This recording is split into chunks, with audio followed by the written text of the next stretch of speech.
Amigos, vamos a iniciar las noticias nacionales y su análisis, por supuesto. Y hemos invitado esta mañana, arrancando la semana, al profesor Felipe Argote. ¿Cómo está, profesor? ¿Cómo le va? Buenos días, gracias por la invitación y felicitaciones a ti, Guillermo, y a Camila por el premio, los varios premios que se ganaron este año en el Fórum de Periodistas. Muchas gracias, profesor. Gracias a nuestros oyentes, a personas como usted que participan en este programa. Nos ganamos el premio, en efecto, de la mejor entrevista, la que le hicimos al doctor Marcel Salamín, cuando la crisis de la minera Panamá, que conmocionamos al país con esa entrevista. Sí, lo recuerdo, la recuerdo muy bien. Muy bien. A ver, vamos a entrar. Excelente entrevista. Profesor, el agua en Panamá es uno de los privilegios que tenemos nosotros, un país con venas líquidas que son muy envidiadas, con ese tipo de ventaja que tenemos. Sin embargo, tenemos problemas precisamente con el agua potable en muchos sitios del país. Hay veces que los pueblos tienen corta memoria y hay que recordarles que esto no es nada nuevo. Repito, por ejemplo, se está anunciando por parte del IDAN que la planta potabilizadora de Mendoza, eso es en el sector de Panamá Oeste, estará operando al 75% por labores de mantenimiento a partir de hoy por 48 horas. Y advierten a los consumidores que deben tomar las precauciones debidas en los sectores de Vista Alegre, Juan de Mota, Semena y en La Chorrera hasta La Pesa. Esos trabajos los va a realizar la autoridad del Canal de Panamá. Por otra parte, el IDAN ha advertido de los bajos niveles del lago Alajuela, lo cual ha afectado la producción de la planta potabilizadora Federico Guardia. Eso está ubicado en Chilibre. Traigo esto a colación porque escucharon las notas internacionales que la ciudad de Bogotá tiene una crisis de agua severa que están llevando esto a la práctica de tomar medidas casi que heroicas que tienen que ver muchísimo en ese sentido con tomar medidas restrictivas en cuanto a la dotación de agua potable. Observamos que Costa Rica, decía la noticia que es el país que está reconocido, Costa Rica, por tener un servicio de agua potable muy eficiente. Además de eso, tienen otras condiciones muy privilegiadas en Costa Rica. Están viviendo la misma situación por el crecimiento de la demanda, pero sobre todo del cambio climático. Profesor, la pregunta es, estamos ya nosotros, yo sepa, me gustaría conocer si usted está enterado, ¿qué medidas se han tomado hasta ahora y cuáles se van a tomar de cara a esta crisis que estamos viviendo nosotros? A cada rato los niveles de agua son bajos, hay muchos puntos de la capital de la República, puntos altos donde no llega el agua, otros barrios populares donde el agua llega un día sí y otro tampoco. En fin, es una crisis que tenemos del agua y que hay que tomar medidas drásticas. Sin embargo, no conozco de eso o usted está enterado de algo al respecto, profesor, lo que podemos hacer. Sí, cómo no, gracias por la pregunta. Mira, el asunto no era falta de agua, o sea, nosotros tenemos suficiente agua. El problema es que no se establecieron las estrategias suficientes para poder procesarla y que la gente tenga agua, y no se han establecido los mecanismos para que no se pierda el agua. O sea, la mitad del agua que se potabiliza se pierde en las tuberías. Entonces ya sabemos que se pierde en las tuberías, pero tampoco existe en la conciencia por parte de las autoridades, porque cuando a mí me dicen, como una vez que tuve una reunión con los directivos del IDAN, y le dije, le dije, tú te gastas cualquier cantidad de plata diciendo, tómate la mitad del agua y lávate los dientes un día sí, un día no, para que aguante el agua, pero a mí se me rompe la tubería y está ahí tirando agua durante 2 o 3 semanas y nadie viene a cerrarla. Entonces, es evidente que yo recuerdo en los tiempos del IRRE que había un grupo en el IRRE, no en el IDAN, había un grupo que eran unos héroes porque todo el día ellos se la pasaban practicando. Cuando se iba la luz en un lado, que se iba siempre, ellos salían corriendo y veían el tiempo de cuánto tiempo la luz se ponía de nuevo. Entonces yo dije, si tú haces un grupo como ese, que en donde se rompe una teoría salen por la calle con parafernalia y bien vestidos y no sé qué, y solucionamos el problema del agua en 15 minutos. Aquí está. Entonces, resulta 1000 veces mejor a que tú te gastes un poco de plata en una publicidad diciendo no tomes agua, no te bañes o bañate poco. Eso no sirve de nada si yo estoy viendo la tubería rota durante meses y no vienen a repararla. Entonces, todo eso tiene que ver. Ahora mismo, si nosotros sabemos que no hay agua en muchos lugares, pero el canal necesita el agua, lo que yo he propuesto es que inmediatamente se establezcan los mecanismos para hacer el embalse del río Indio, pero que en ese proyecto esté incluido potabilizadoras para todas las partes que la requieren en el área donde corresponda. O sea, que tú le dices al canal, haz el embalse, pero en tu proyecto de embalse inicia con las potabilizadoras que son parte de este proyecto. Profesor, hay una realidad. Tenemos un problema de tipo cultural. ¿Sabe qué? Somos masoquistas. Ya nos acostumbramos que un día amanecemos sin agua, otro día con la presión baja. En la capital de la República, por no hablar del interior, vea, la cantidad de pérdida de agua que se dan porque las tuberías están rotas, etcétera, se ven en la capital con frecuencia. Son días tirando agua en cantidades industriales que los chiquillos se aprovechan para bañarse bajo el chorro que es tan grueso, ¿no? Pero tenemos áreas en el sector oeste donde ocurre lo mismo. Por ejemplo, en el pueblo de Cermeño. En el poblado de Cermeño hay, de los 5 días de la semana hábiles, hay 2 que no hay agua. No hay una gota de agua. Y parecen gorgojos, como se dice aquí en Panamá. Entonces, la pregunta mía es, ¿no debe el gobierno entrante comenzar ya a trabajar sobre un plan coordinado con el gobierno saliente para encontrar una solución definitiva a esta situación, que estoy seguro que con buenos técnicos, con buena voluntad, pero además dejando a un lado la politización del IDAN, porque parte del problema es que los mejores técnicos del IDAN que habían antes se fueron todos por razones políticas, porque no eran del partido de turno, porque llevaron a los propios ingenieros y a los técnicos a situaciones de esta naturaleza y han perdido la calidad del personal. Entonces, esa transición que se va a dar, ¿no sería prudente, profesor, que ya estén trabajando en eso de cara a encontrar una solución a esta crisis, profesor? He dicho que con estos niveles de corrupción, ningún modelo económico funciona. Sabemos que en muchos casos no se hacen las previsiones, no se hacen las reparaciones, no se hacen los arreglos para que la gente tenga agua, porque el negocio es de los diputados de repartir agua. Entonces, si la gente tiene agua, no tienen los contratos multimillonarios de camiones cisternas para repartir agua. Entonces, por eso, no importa que tú tengas un buen modelo, yo estoy seguro que aquí hay suficientes y muy buenos profesionales que pueden hacer un plan, pero no una estrategia que diga, bueno, vamos por el agua. Y después, yo viví afuera de la empresa cuando estaban haciendo la eliminación de los cables del tendido eléctrico en el área, y es increíble, eso fue hace años, eso fue hace 10 años tal vez. Van y me rompen todos los estacionamientos, y que eso no es que vamos a, esto es de las cuestiones de la, ok, a los 2 meses lo cierran y rompen de nuevo, pero si ya lo rompieron y lo arreglan, no, es que nosotros somos del sistema de acueducto que estamos limpiando la bahía.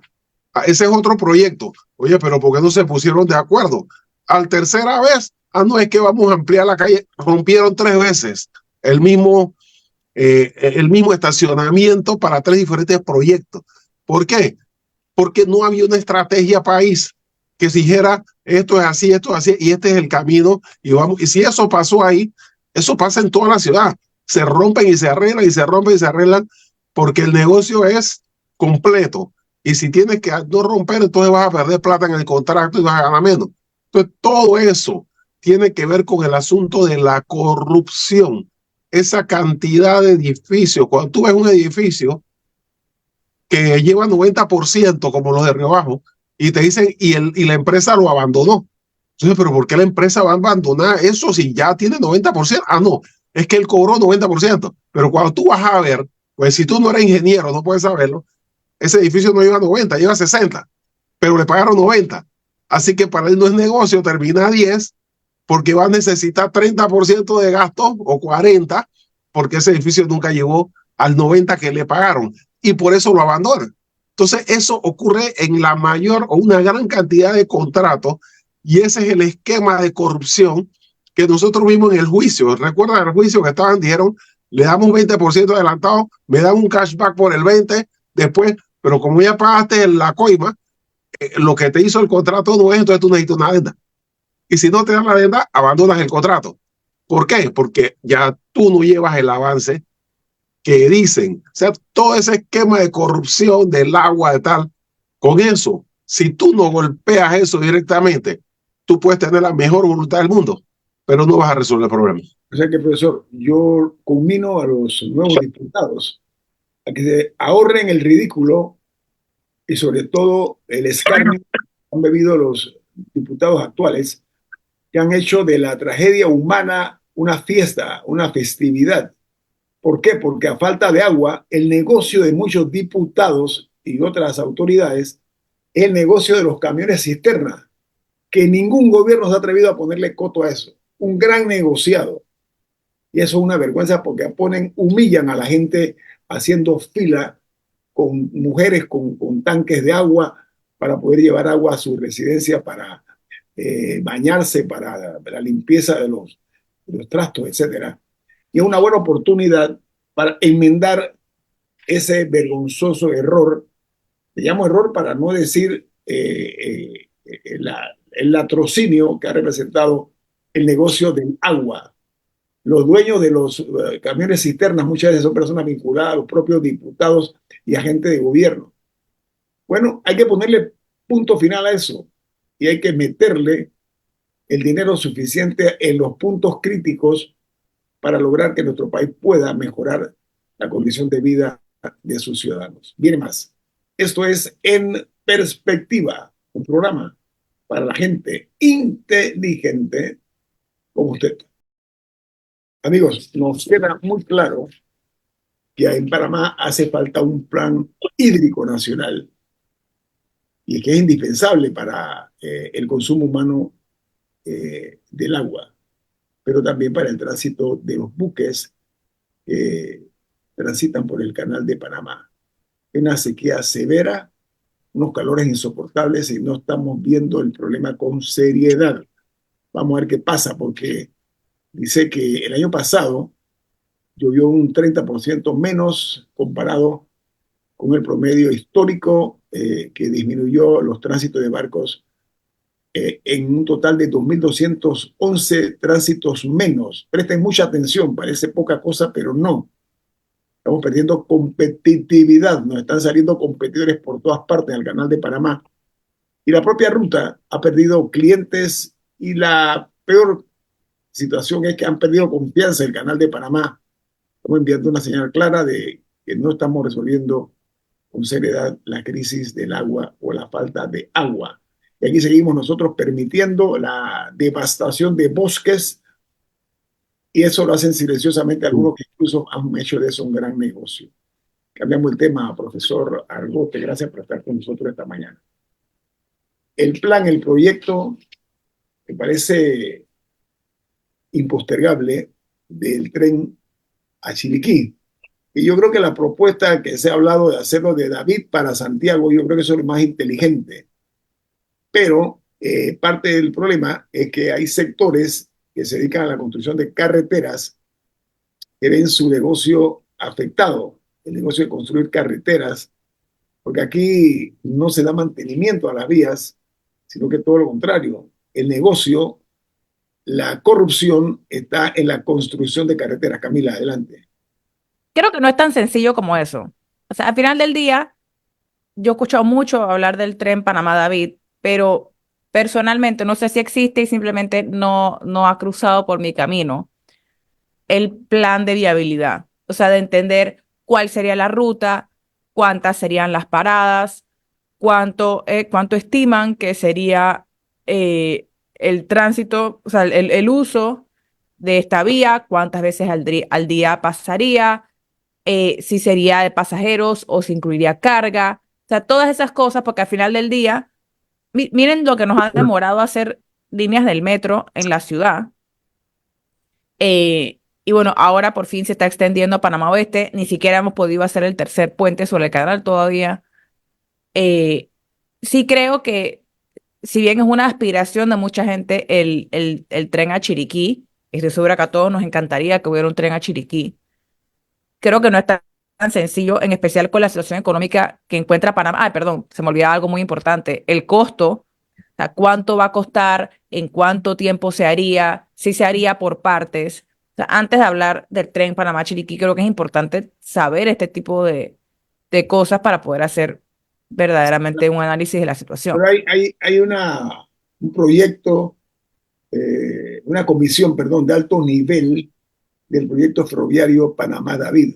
Esa es una comisión que, aunque a mí las comisiones me dan a veces alergia, ¿no? Sinceramente, porque sirven para poco en cuanto a la forma práctica de realizar estas cosas, pero yo estoy viendo que el proyecto este del ferrocarril, de verdad que será porque se incluirían no únicamente pasajeros, si lo hacemos bien, incluso un vagón para primera clase, o sea, hacer las cosas bien, hombre, planificarlas. En Panamá en las últimas décadas ha faltado planificación porque la gente piensa, y los funcionarios piensan nada más en el chen-chen. El chen-chen a los panameños es dinero.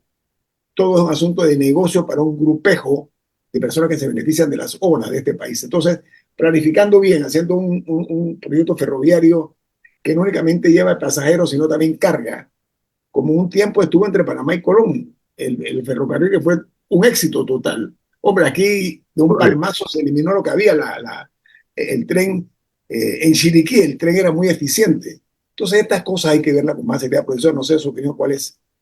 Mira, lo que pasa es que, sabe que cuando China tiene relaciones, establece relaciones diplomáticas con algún país, le regala algo.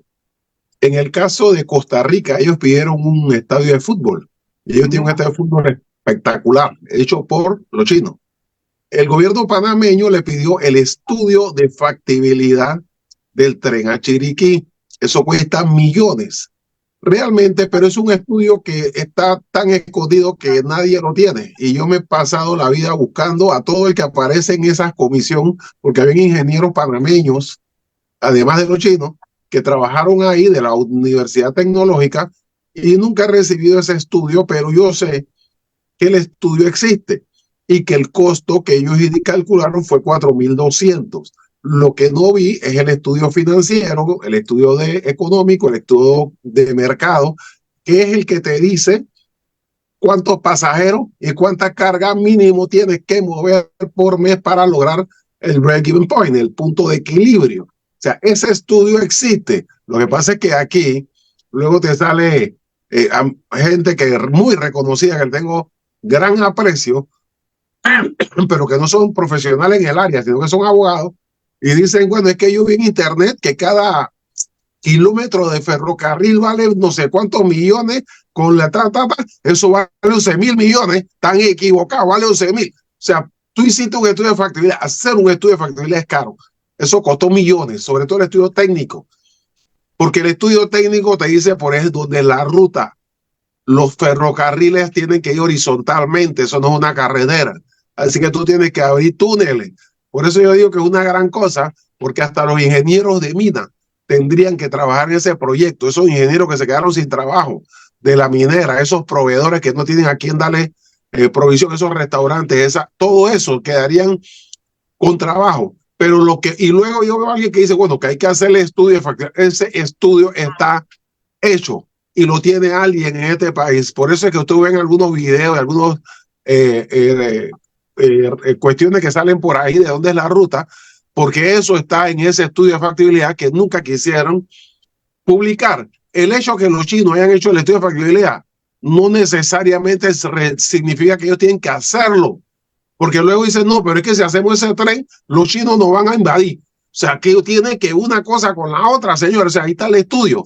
Tómenlo, cámbienlo, modifíquenlo. Vamos a ver quién financia esto. Vamos a hacer una alianza público-privada para que no sea el Estado el que tenga que gastar toda la plata ¿Qué país está dispuesto a hacerlo? ¿Qué empresa? No, ¿qué país?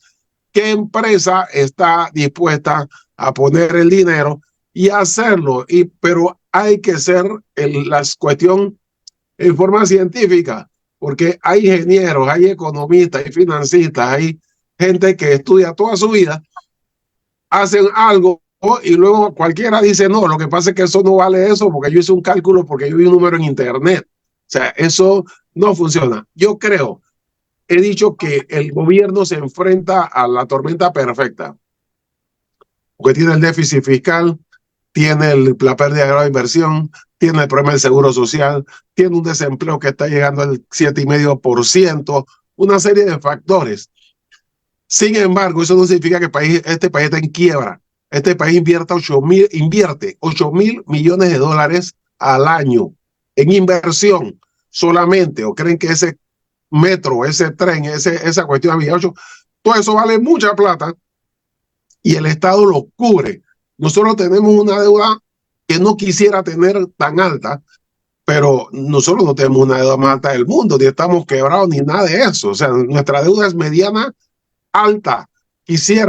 Mira, Estados Unidos tiene una deuda PIB de 120, nosotros tenemos 60, o sea, la mitad de los Países Bajos, 287, Inglaterra, 180. O sea, la deuda de Panamá me molesta que se duplicó, me molesta que se la consumieron y no hicieron inversión, pero este no es un país quebrado. Por tanto, tú tienes que, por un lado, recoger gastos y dar claras muestras de que vas a reducir gastos espectacularmente, pero a la vez tienes que poner las inversiones para que la gente tenga empleo y se genere demanda. Y yo no lo digo porque hay que ser bueno con la gente, no, es que si tú pones a la gente a trabajar, tienes demanda. Entonces el restaurante va a tener... Se fue el audio, profesor. Se le cortó Y el se audio. le fue el audio. Se cayó la señal. Bueno, No, y me gustaría agregar también que si se decide seguir adelante con este proyecto, también tiene que ir acompañado a un plan de desarrollo, o sea, con las regiones donde estarían las paradas. Por ejemplo, en términos de universidades o en términos de industrias que se podrían desarrollar en estas áreas para acompañar el tren. Esto es en caso de que se llegara a seguir adelante con el proyecto. Y se tiene que hacer previamente, no esperar a que el tren esté listo y luego decir que, bueno, ¿qué vamos a hacer? No, tienen que estar haciéndose al mismo tiempo para buscar sacarle un mayor provecho a esa inversión. Yo voy a aprovechar, profesor, yo no sé si ya se conectó nuevamente. Sí, ¿me escuchan? Okay, sí. Sí, ya tiene audio. Este programa tiene como objetivo principal hacer docencia para crear conciencia. Ese es el objetivo de este programa en perspectiva. La empresa china que realizó el proyecto de factibilidad que se le entregó a Panamá, un estudio de factibilidad, se llama la empresa China Railway Design Corporation. Como dije, ese proyecto fue entregado al coordinador de aquel momento de la Comisión de Alto Nivel del Proyecto Ferroviario Panamá, David. Pero el presidente electo de Panamá, José Raúl Mulino, desde la provincia de Chiriquí, él ha anunciado que el proceso de construcción dará inicio en la provincia de Chiriquí, lo cual, reitero, me parece muy bien. Y el futuro ministro de Asuntos del Canal, José Ramón Icaza, añadió que se trataba de un proyecto de Estado y dice, ese tren será una prioridad para nuestro gobierno, lo cual me parece un compromiso de palabra, profesor, ¿o no? No, yo creo que sí, yo creo que evidentemente, además es una promesa que mucha gente está esperando en un área donde está realmente reducida su capacidad de crecimiento debido a todo lo que se ha vivido. Yo creo que es lo mejor que puede hacer y efectivamente ese es el lugar de David a Santiago, no solamente porque pone a la gente, saca los macroproyectos de solamente el centro de la ciudad, sino que, mira, el área más pobre que hay en Panamá y lo que hace que Panamá sea uno de los países con mayor pobreza, a pesar de ser un país rico, es las áreas originarias.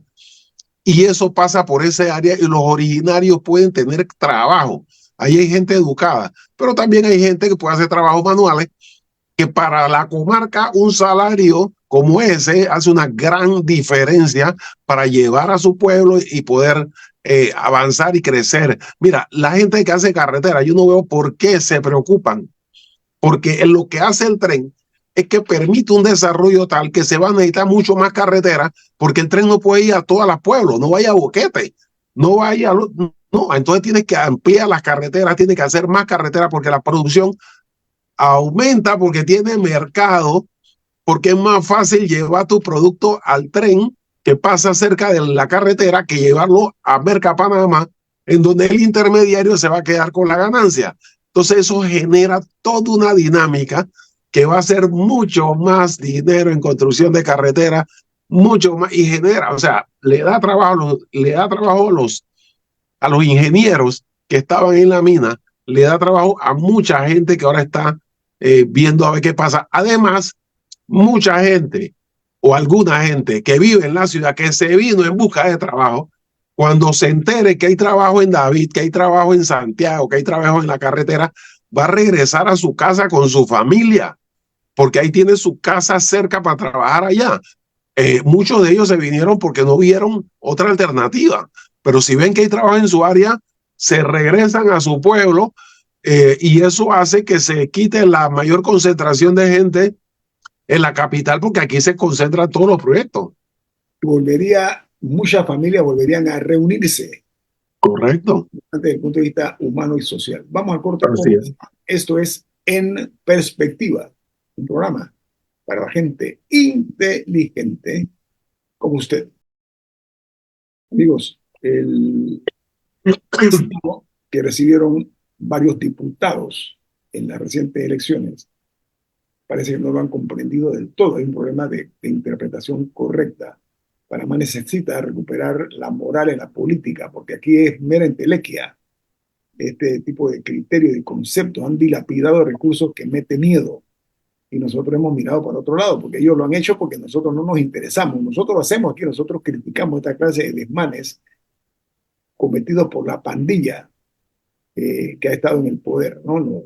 Por décadas, porque aquí en Panamá, que como dije, una rapacidad política sin frontera, lo que hemos estado viendo.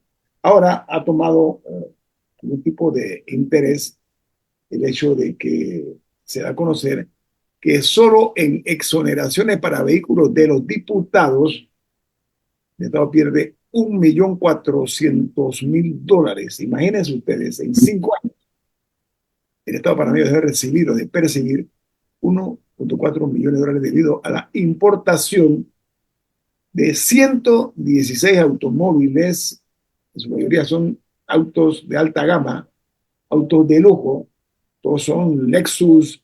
Bueno, no voy a mencionar aquí, pero esto es un informe que se hizo por parte de la Autoridad Nacional de Aduanas.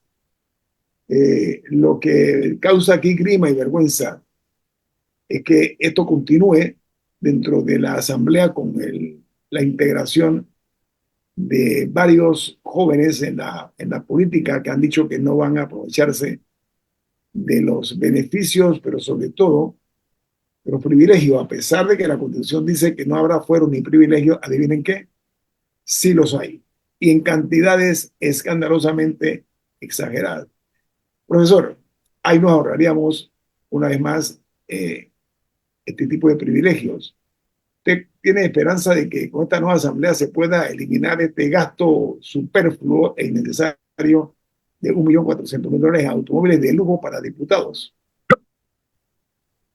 Mira, aquí lo interesante es que que yo llamo la generación de oro, estos jóvenes han sido los únicos de la coalición Vamos, los que han salido a renunciar inmediatamente, así como antes de la elección renunciaron a fueros y renunciaron a todas las prebendas que tenían los candidatos. Asimismo salen inmediatamente la misma semana después de terminar las elecciones y aparece y dice: hemos renunciado a todos estos privilegios, y siguen siendo los únicos. Porque ahí yo sé que hay diputados ahí que son insalvables. Ese es su ADN, es la corrupción, y ellos no van a renunciar a eso.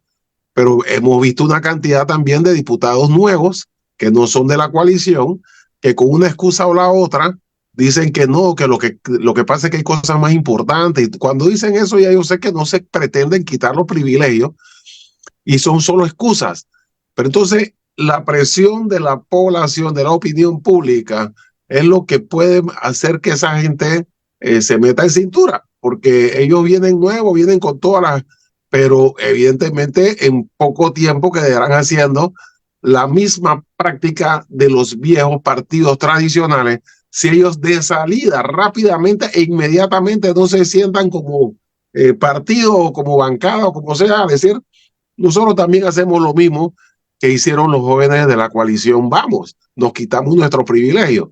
Entonces, eso sí me preocupa porque hay ahí, pues, jóvenes de otros partidos que salieron también por jóvenes, a pesar de que fueron postulados por partidos tradicionales, y inclusive lo voy a decir del Moca, que tienen 3, pero todavía yo no he visto un pronunciamiento, aunque sí he visto por lo menos a Barboni por su cuenta, decir que él se quita todos los privilegios, pero el solo hecho de que como bancada no se sienten a decir nosotros vamos a hacer exactamente lo mismo, me preocupa que con excusas superficiales terminen siendo más de lo mismo. Camila. Creo que yo encontraría interesante tener como un listado de todas esas cosas y que alguien me explicara de dónde viene cada una, porque o sea, de esos, entre comillas, beneficios, que algunos incluso siento que uno encontraría en cualquier empresa. Muchas empresas, por ejemplo, ofrecen un celular, o sea, un plan de un celular y o un plan empresarial, que me parece que tiene todo el sentido del mundo, y o sea, que no veo, por ejemplo, como algo escandaloso. Y de hecho, si bien yo puedo entender el acto simbólico de querer renunciar a todos los, entre comillas, privilegios de la posición, ese, por ejemplo, el tema del celular, yo no lo veo como algo que haya que satanizar, la idea de que uno tenga un celular de trabajo, y que incluso si uno va a hablar temas de Estado importantes, que quizás no los debería hacer en el mismo celular privado donde uno habla, no sé. Siento que si bien entiendo de dónde viene ese ímpetu, sí creo que hay que ir uno por uno y es importante también ir viendo cuál es la realidad de los diputados que los tienen, porque no todos, o sea, no todos viven la misma realidad. Quizá algunos necesitan la gasolina para poder transportarse porque viven en el interior o necesiten. Por eso es que creo que no hay que verlo como no hay que verlo como un todo, sino hay que ir viendo como rubro por rubro, porque al final no es blanco y negro. O sea, sí creo que hay grises que hay que examinar, aunque sí entiendo de dónde viene la consigna de la coalición Vamos para decir nos quitamos todos los privilegios, los entre comillas privilegios, pero insisto, hay algunos que uno encontraría incluso en bastantes empresas privadas de un cierto tamaño. Pero ¿sabes qué? Tenemos la oportunidad. Una empresa privada es de uno, el gobierno es de todos. Y es injusto que un grupejo, ¿ok?, se aproveche de estos privilegios para sacar rédito económico, entre otras cosas. Pero ¿saben qué? Ahora tenemos la oportunidad de cambiar nuestro destino en este quinquenio que viene. Hombre, muy sencillo. Vamos a tomar las medidas necesarias para ir eliminando privilegios en la Asamblea de Diputados y en algunos funcionarios también del Ejecutivo. Hay un nudo gordiano donde la corrupción pública se está engarzando con la privada. Ahí hay una componente entre sector público con sector privado, pero voy a ser más práctico. El artículo 238 de la ley especifica una serie de prerrogativas, privilegios que tienen en la importación de vehículos los miembros de la Asamblea Nacional. Hay otros gravámenes también que están puestos allí. Eso dice que es para uso personal y de sus familiares dependientes. Imagínense ustedes. Y que los suplentes disfrutan del mismo privilegio, aunque cada 3 años cambian de auto con estos privilegios. Entonces, No, o sea, yo estoy de acuerdo en que hay cosas que se deben revisar, pero insisto que la consigna no debería ser quítenles todo, debería ser vamos a revisar uno por uno, saber de dónde viene y entonces hacer un análisis de si vale la pena o no. Es que eso va más allá. O sea, el concepto es mucho más amplio. El tema Lo de la que importación de pasa, autos sí no la entiendo, pero los sí, demás creo que no es tan fácil.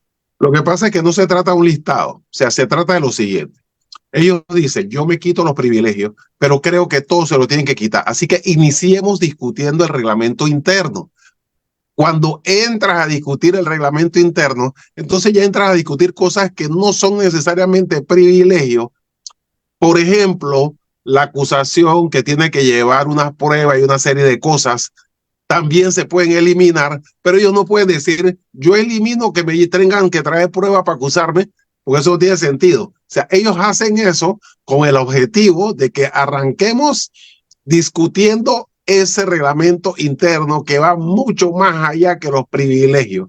Cuando Camacho, que no es no es ninguna persona nueva, dice, no, vamos a discutir sobre, qué sé yo, sobre la medicina, o vamos a discutir, es porque él no quiere entrar a la discusión del reglamento interno porque sabe que los privilegios es un elemento solamente de los privilegios personales, es un solo elemento de lo que tiene el reglamento interno y que son formas de evitar que ningún diputado pueda ser acusado de corrupción, aunque sea evidente que todo el mundo sabe que están metidos en corrupción y no se puede hacer la acusación porque el procedimiento está hecho para que no se pueda hacer.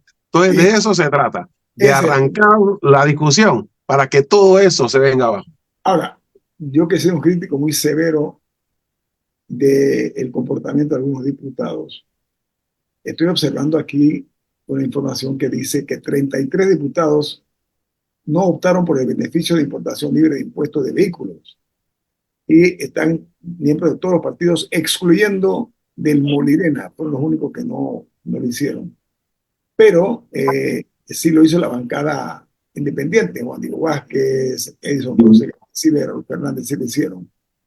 Y lo que hay que hacer es que tal ley 49, la propia Asamblea debe eliminarla de raíz. Ahí se resolvería parte del problema, los excesos que cometen los diputados, que utilizan la compra de vehículos muy finos para ir por las carreteras empedradas del interior de la República. Hay otros que están en la capital, utilizan carros de alta gama, de verdad, carros de $200,000 mínimos, que no se justifica, porque en su vida, antes de ser diputado, jamás tuvieron ese tipo de privilegio, sino que se aprovechan del momento tan pasajero del usufructo del poder.